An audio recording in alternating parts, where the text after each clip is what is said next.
मोहतरम नाजरीन, आज उन चीज़ों का बयान लेकर हम हाजिर हैं जिनसे रोज़ा मकरूह हो जाता है। तो आइए वीडियो शुरू करते हैं।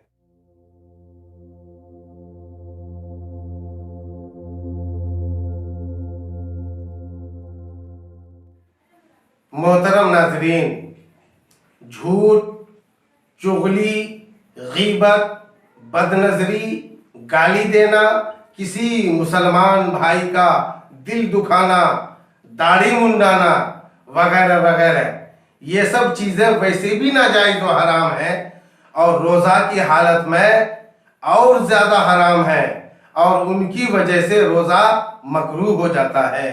लिहाजा इन बातों से बचें और रोज़े की नूरानियत भी ख़त्म हो जाती है। उसी तरह रोज़ादार का बिला उज़्र किसी चीज़ को चखना या चबाना मकरूह है।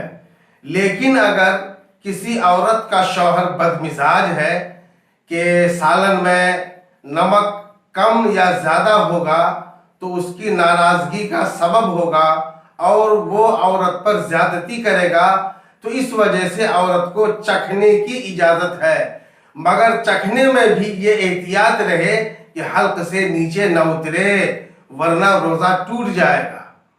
दोस्तों, वज़ू और गुस्ल के अलावा ठंडक पहुंचाने की गर्ज से कुल्ली करना या नाक में पानी चढ़ाना या ठंडक हासिल करने के लिए नहाना मकरूह नहीं है।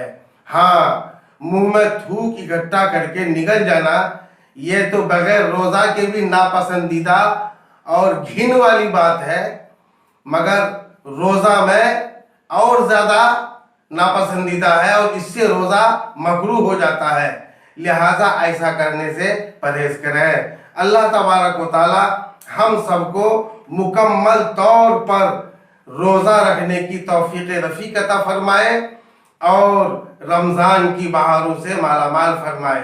दोस्तों, चैनल को अगर अब तक आपने सब्सक्राइब नहीं किया है तो सब्सक्राइब ज़रूर कर लें ताकि इस किस्म का वीडियो जब हम अपलोड करें तो आप तक सबसे पहले पहुंचे।